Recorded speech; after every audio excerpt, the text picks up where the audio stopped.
Chief Keef is back in Chicago, but not in the way anyone expected. What was supposed to be a historic homecoming and a celebration of Chicago drill has now been overshadowed by rumors of tension between 4 Corner Glow Gang, 4 CGG, and No Limit, the side closely associated with G Herbo. Instead of fans only talking about the performance, social media has been flooded with discussions about fights, chain-snatching rumors, and backstage drama involving people connected to both camps. So how did a moment that was supposed to bring the city together end up creating even more controversy? Let's break it all down.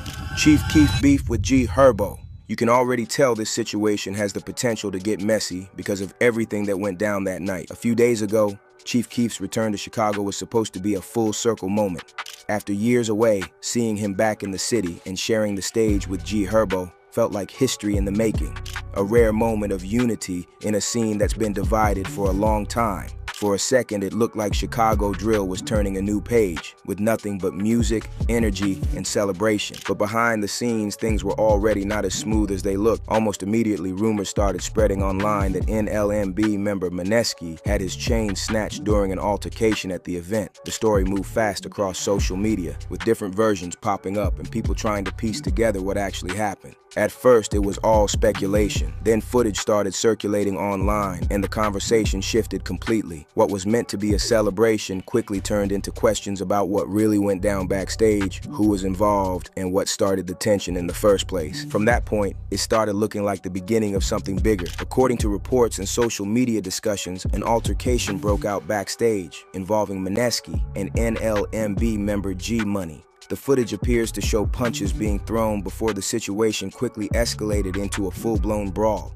Then came the get back. Another video allegedly shows G Money getting jumped moments later as multiple people rushed into the fight. By the time security and police attempted to restore order, the situation had already spiraled out of control. Fans immediately began connecting dots. Some claimed 4 Corner Glow Gang stood up for Mineski. Others argued that NLMB members started the fight. Here is the thing. Chicago's drill scene is built on alliances, and that's what makes this situation dangerous. Once one side gets involved, allies often feel pressured to pick a side too. That's why many fans are worried this backstage fight could create even more tension between crews that were already moving awkwardly around each other. The craziest part is that this all happened during what should have been a celebration. Chief Keef hadn't performed in Chicago in over a decade, and seeing him on stage alongside G Herbo was supposed to be one of the biggest moments in Chicago drill history. Instead, it got to a point where both sides jumped on each other. For Chief Keef, this is probably a reminder of why he stayed away from Chicago for so long. He came back to perform for the city, but by the end of the night, the streets were once again making headlines for all the wrong reasons and claiming this incident might ignite the beef again. A lot of the debate around this situation is basically pointing to one idea, that if anything really happened, it most likely came from inside the circle. Because realistically, nobody just walks up on Chief Keef, G Herbo, and their people in a packed summer smash set with security, crowds, and a solid group of guys around them. That's not something an outside person just pulls off casually in that kind of environment. Basically, let's remove Chief Keef out of this. Trust me, this is actually an internal beef that could be traced way back when J-Dog from NLMB was shot, with rumors pointing out G Herbo to have masterminded the hit after what happened. The alleged shooter was said to be Fabius L. Shipman, aka G Fabe, from NLMB, and because of that, things ain't the same anymore. To really understand how things got to that point is when J-Dog called out G Herbo of switching up and not showing love to the people he grew up with. This shit go, man, I don't want to get into it with the guy. This is not about getting to it with the guy. This is about me understanding where I'm from. Like, right now, I'm on Escanaba. Like, this is Faisal land. Because ran this shit, you know the memories. Like, these niggas got all this money. You know what I'm saying? Like, this what Faisal really, like, survived that out here. Like, cuz dirty. Look at these cribs, bro. Like, look at my block. Like, no bullshit. Like, no bullshit. You see this shit terrible. Look at all these abandoned cribs. Like, G Herbo, come take care of this shit, folks. Like, you get too much money, folks. Like, because motherfuckers, they got tombstones, walls knocked down, no more stoves on certain blocks on Escanaba. Like, all we asking for is, we ain't want your money, bro.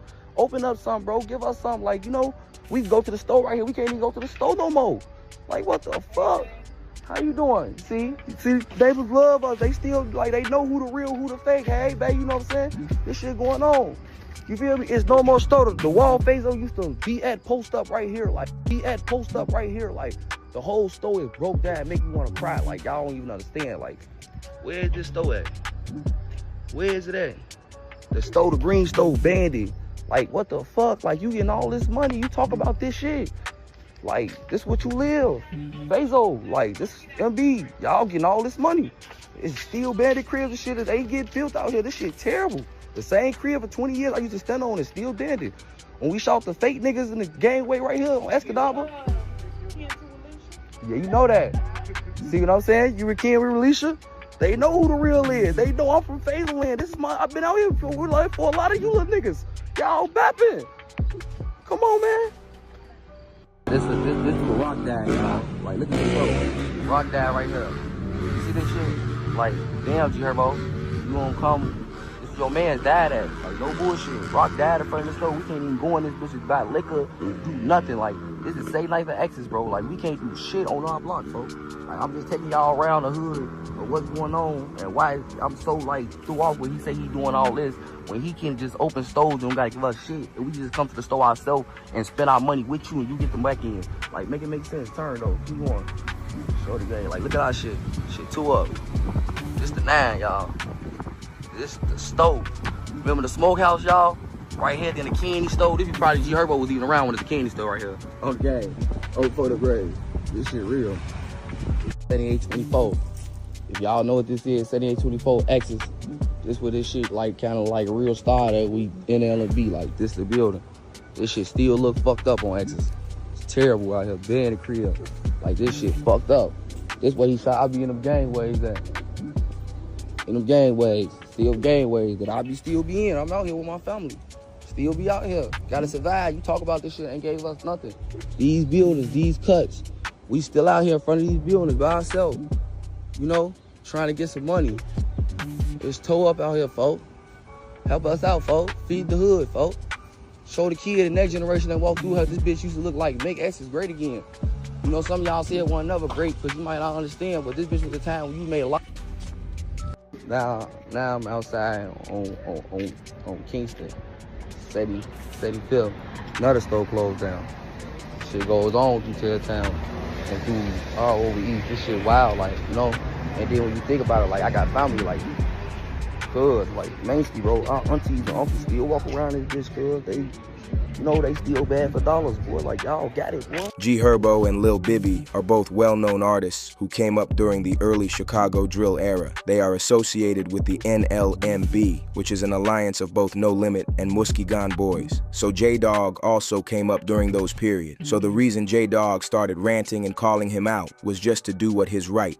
In the viral video, J-Dog passionately called out G Herbo, accusing him of turning his back on the community that raised him. He said the hood was falling apart, no more stores, boarded up homes, and families struggling just to get by. He called Herbo out, claiming he hadn't been around since 2014 and that he expected G Herbo to come back and reinvest in the neighborhood that once had his back. He wanted Herbo to bring real change to the streets that made him who he is. With time, things started getting out of hand between the two. J-Dog had just come home after serving nearly 9 years for a shooting that happened back in 2016. Coming out of prison, he was already dealing with a lot, so he was actually in pain seeing his hood in a bad shape. However, just 2 weeks after calling out G Herbo and warning him not to come back to his hood, something bad happened. J-Dog was ambushed and shot 6 times in the back. Another man who was with him at the time was also hit in the chest. It was here the chaos from Shorty Mob dissing Big Op to Mineski getting into it with other NLMB members on Four Corner Glow Gang. Now, check this. We know Chief Keef wouldn't even be in his environment